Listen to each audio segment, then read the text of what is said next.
Stepmom demanded that I pay my stepsister's rent. "If you don't, your dad will kick you out," she said. I kept quiet, and 3 days later when I showed my dad the video proof. For 8 months, I paid my half-sister Olivia's rent. 8 months of wiring money, paying her bills, and bailing her out whenever she needed extra cash. I never agreed to this voluntarily. My stepmother, Laura, made sure of that. She didn't ask, she demanded. She made it sound like it was my duty as a brother, that family takes care of each other. But what she really meant was that I should take care of Olivia while she and my dad did nothing. At first, I went along with it. I thought I was doing something good, something that would make me a better son, a better brother. I thought Olivia would at least appreciate it. She didn't. I found out by accident. I had gone over to Olivia's apartment one day, something I rarely did. She wasn't expecting me, so she left her phone on speaker while she talked to a friend. I didn't even pay attention at first until I heard my name. Her friend must have been asking about the rent, because Olivia laughed and said, "Oh, Edwin's still paying for everything. Can you believe that? He's such a loser." The friend giggled, and Olivia continued, "I don't even have to ask. My mom just tells him, and he sends the money. It's actually hilarious." I just stood there, my stomach churning. I had spent months helping her, giving up my own savings, thinking I was making a difference. And the whole time, she and her mother were laughing at me behind my back. I didn't say anything. I just walked out and went home. And after that day, I stopped paying. I didn't warn her. I didn't explain. I just stopped. It didn't take long for Laura to find out. 3 days after Olivia's rent was due, she showed up at my apartment angry. She didn't even bother to knock, she just walked in like she owned the place. Olivia was right behind her, arms crossed, looking very interested in how this was going to play out. Laura got right to the point. "Why didn't you send the money?" I leaned back on the couch. "Didn't feel like it." Her eyes narrowed. "That's not an answer, Edwin. You know Olivia needs the money." I shrugged. "She'll figure it out." Laura's face turned red. She launched into a speech about responsibility, about how I'd agreed to help, about how Olivia couldn't afford the apartment on her own. I let her talk. I didn't interrupt. I just waited, knowing exactly what would come next. And then she said it. The real threat. "If you don't pay, Dad will throw you out." That got my attention. I sat up. "What?" She crossed her arms. "You heard me. This apartment? It's in his name. He let you live here when you were a kid, but legally it's still his. If I tell him what you're doing, if I tell him you're abandoning Olivia, he'll make you leave. And believe me, he will listen to me." I looked at Olivia. She had a smug little smile on her face, as if she knew she had won. I didn't argue. I didn't shout. I just nodded. "We'll see." Laura smiled. "I hope so. Because your sister needs stability. And you're her brother. You should already know that." I just nodded again. "Yes. Yes, I know." They left, satisfied that they had put me in my place. What they didn't know was that I had something else planned. 3 days later, I asked my father to meet me at a neutral place. I had something to show him. And when he saw it, everything would change. 3 days after Laura's little threat, I met my father in a coffee shop. I chose the place carefully, not too close to home, not too fancy, just a quiet place where no one would recognize us. I wanted him to feel comfortable, but more importantly, I wanted him to listen. He showed up looking impatient, as if he had more important things to do. Typical. He never had much time for me, unless Laura made him. "What's this about?" he asked, putting down his coffee. "Laura said you were causing problems." I almost laughed. Of course, she had gotten to him first. I didn't waste any time. I pulled out my phone, tapped the screen, and slid it across the table. "Just watch." He frowned, but picked it up. His expression was bored at first until he saw what I had filmed. The video began with Laura sitting in a parked car. Not our family car. Not even a rental. She was in the passenger seat of a man's sedan, and the man sitting next to her wasn't my father. He was Indian, mid-40s, and the way she looked at him wasn't the way you look at a friend. Then came the part that mattered. She reached over, took his hand and kissed him. Right on the lips. My dad didn't blink. His face didn't change. But I saw his grip on the phone tighten. I let him watch the whole thing. When it was over, I finally spoke. I caught them by accident. I was out last week and I saw her get into the car. I thought it was weird, so I recorded a little, just in case. Then I followed them. He didn't say anything, so I continued. They went into a restaurant. I was sitting a couple of tables away. I didn't even try to catch them, but she didn't exactly hide it. I pulled out another video, this one from the restaurant. Laura and the guy were sitting close together, whispering and laughing. At one point he leaned over and kissed her on the cheek. I played that too. My dad hung up the phone. He stared at her for a long time. Then he rubbed his face, exhaled, and finally looked at me. Are you sure about this? Dad, you just saw it. His jaw tightened. He picked up the phone again, played the first video, then the second. I could see the war in his mind. He wanted to deny it. He wanted to believe that there was some logical explanation. But there wasn't. Finally he asked, Who is he? I don't know his name, I admitted. But I know where he works. I looked him up. I slid over a napkin on which I had written the address of the guy's office. Some financial firm downtown. Dad sat back, gripping his coffee cup so tightly I thought it might break. And then, to my surprise, he laughed. A dry, humorless chuckle. And here she was telling me you were the problem. Bingo. I leaned forward. Yes. She said if I didn't keep paying for Olivia's apartment, she'd make you kick me out. His eyes snapped back to mine. She said what? She said the apartment is in your name. And if I don't keep paying Olivia's rent, she'll make you kick me out. He shook his head, muttering something to himself. Then he took out his phone, scrolled for a second, and put it to his ear. Laura answered on the second ring. I could hear her voice over the speaker. Hey, honey. What's up? His voice was ice cold. Where are you right now? She hesitated. At home. Why? Are you? Another pause. Yes. He looked at me. I had my answer ready. I pulled up a live street cam on my phone. It showed an intersection downtown. And right there, in the crosswalk, was Laura. With him. I flipped the screen over to my dad just as Laura laughed at something the guy said and put her arm through his. Dad's face went blank. He took the phone off speaker and said, I'll be home soon. Then he hung up. He stood up, looking calmer than I expected. But I knew that look. It was the look of a man about to drop a bomb. What are you going to do? I asked. He didn't answer right away. Then he smiled just a little. Oh, she wants to play games? Fine. Let's play. And with that, he walked out. I had no idea what would happen next. But I knew one thing for sure. Laura had just made a big mistake. I sat in the cafe for a few minutes after my father left, just letting everything sink in. Laura had no idea what was about to happen. She had spent years manipulating my dad, making him believe she was the perfect wife while secretly controlling everything, especially when it came to me. She always made sure my dad saw me as the problem, the ungrateful son, while she and Olivia played the victims. But now, she was about to find out what happens when you push someone too far. An hour later, my cell phone buzzed. It was my dad. Dad, come to the house. Right now. That was all he said. No explanation. No details. I didn't hesitate. I got in my car and drove over, anticipating what was to come.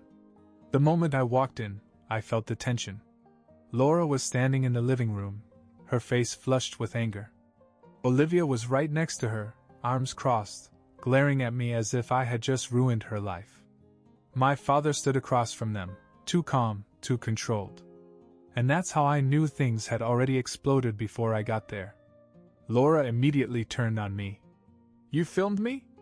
Her voice was sharp, full of indignation. You spied on me like a little rat? I shrugged. Didn't have to try very hard.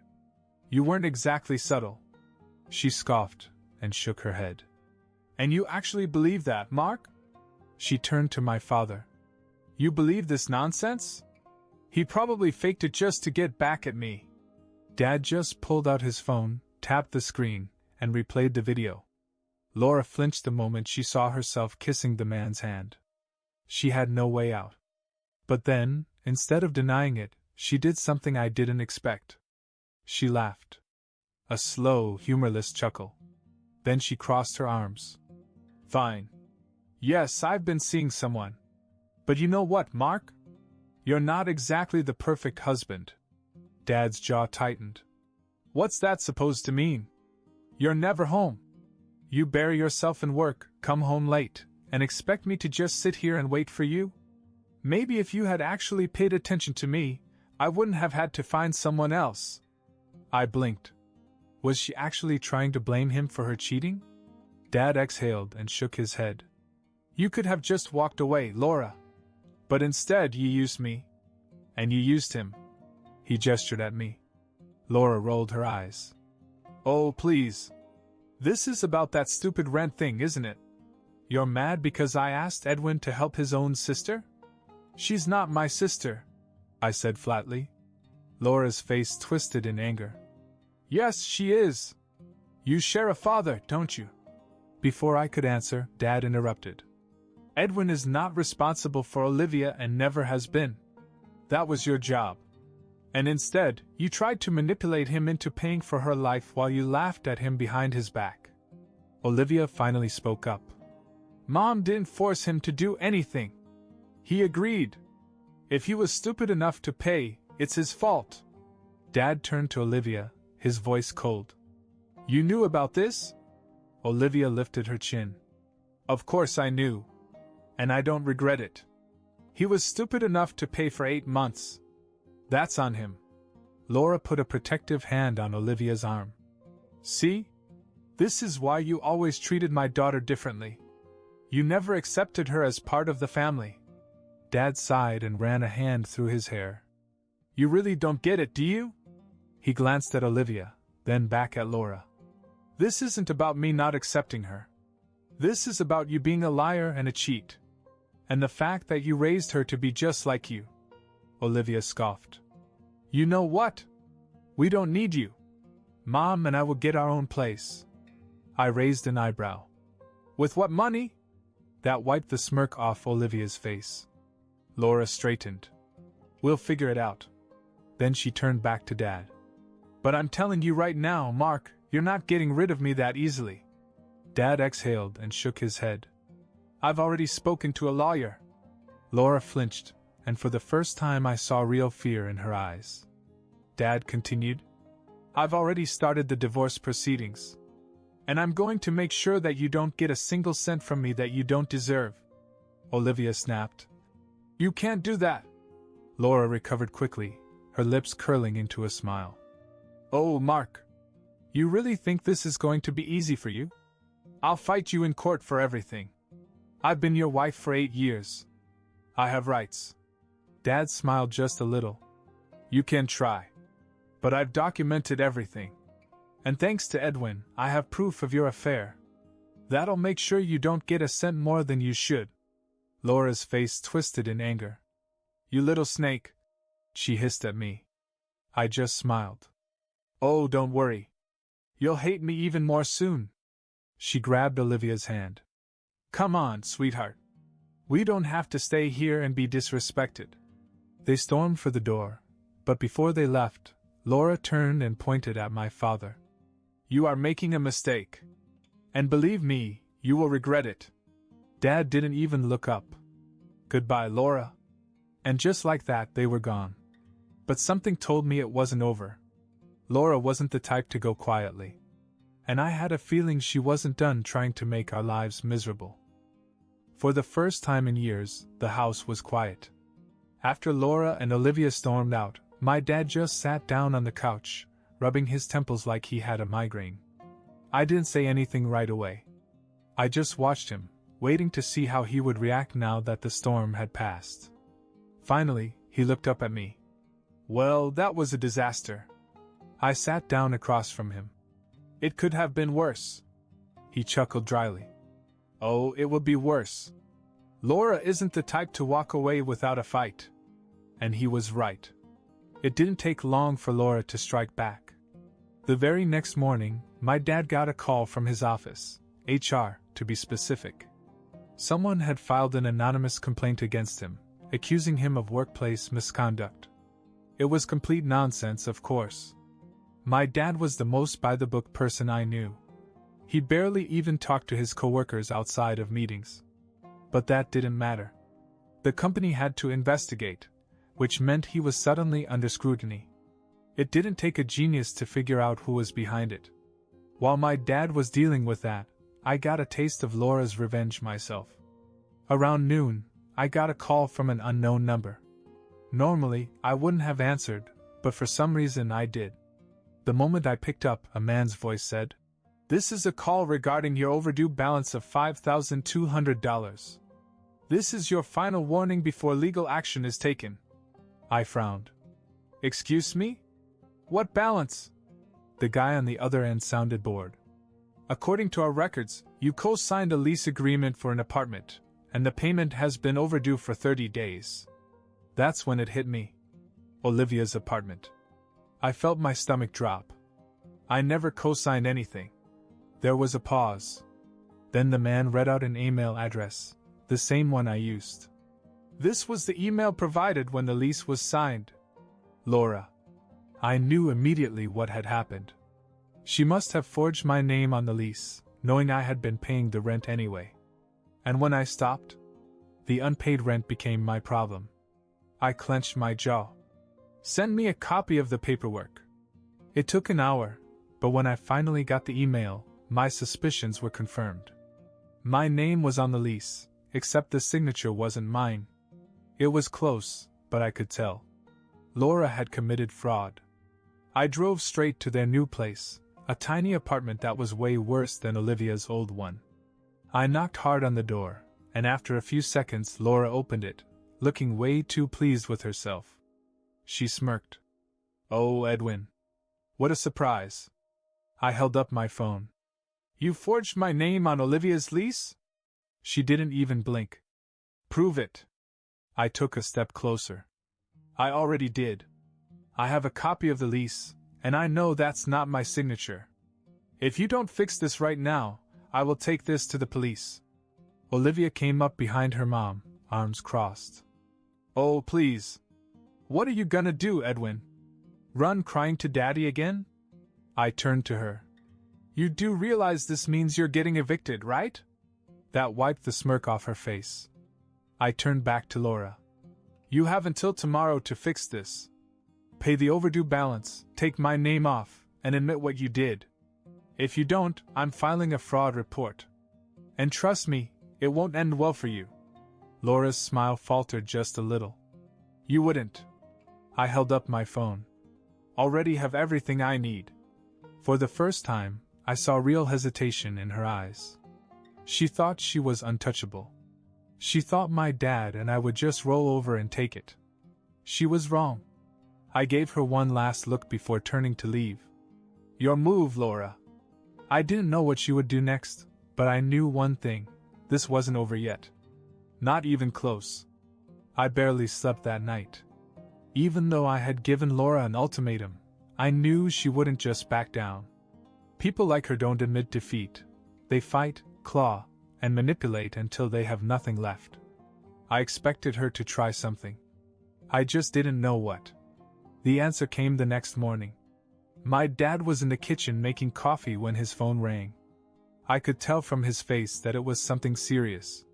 He didn't even say anything at first, just listened, his expression getting darker by the second. Then he put the call on speaker. A voice on the other end, a woman from the bank, said, "Mr. Lawson, just to confirm, you did not authorize the attempted withdrawal of $10,000 from your account this morning?" My dad's jaw tightened. No. I didn't. The bank rep sighed. That's what we thought. We have security footage of a woman trying to access the account. She claimed to be your wife. I already knew who it was before she even said the name. Laura. She must have realized things were crumbling and tried to grab as much money as she could before my dad cut her off completely. What she didn't realize was that my dad had already frozen the account the day before. So when she walked into the bank and demanded the money, she triggered an automatic fraud alert. And because she had used her own ID to prove she was authorized, the bank had everything they needed to report her. By the time my dad and I got to the bank, the report had already been filed. The security footage showed Laura arguing with the teller, getting more and more frustrated when they refused to hand over the money. And then, an hour later, 2 police officers showed up at her apartment. I wasn't there to see it, but I heard later that she screamed at them, demanding to speak to my dad, insisting it was all a misunderstanding. But there was no way out. Fraud. Attempted identity theft. Unauthorized access to financial assets. She was done. About an hour later, Olivia called my dad. I could hear her through the phone before he even put it on speaker. She was furious. How could you do this to her? She made a mistake. You didn't have to call the police. My dad was completely calm. She called them on herself. She's my mother, Olivia snapped. Are you just gonna let her sit in jail? What's wrong with you? You're supposed to take care of us. Dad sighed. No, Olivia. I was supposed to take care of my wife. But your mother stopped being that the moment she cheated, lied, and tried to steal from me. And as for you, he paused. I don't owe you anything. Silence.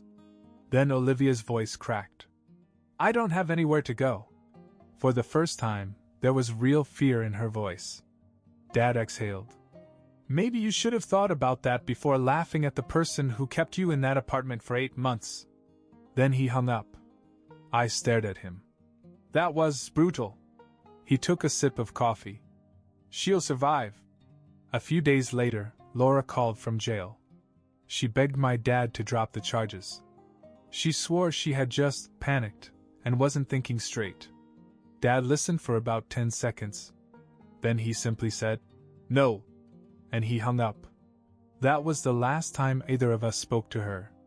As for Olivia, she tried reaching out a few more times, but when she realized either of us was going to send her money or bail her out, she gave up. Last I heard, she had moved in with some friends, barely scraping by. And honestly, that wasn't my problem. For the first time in years, my dad and I were free. No more manipulation. No more guilt trips. No more lies. Just peace. And it felt amazing.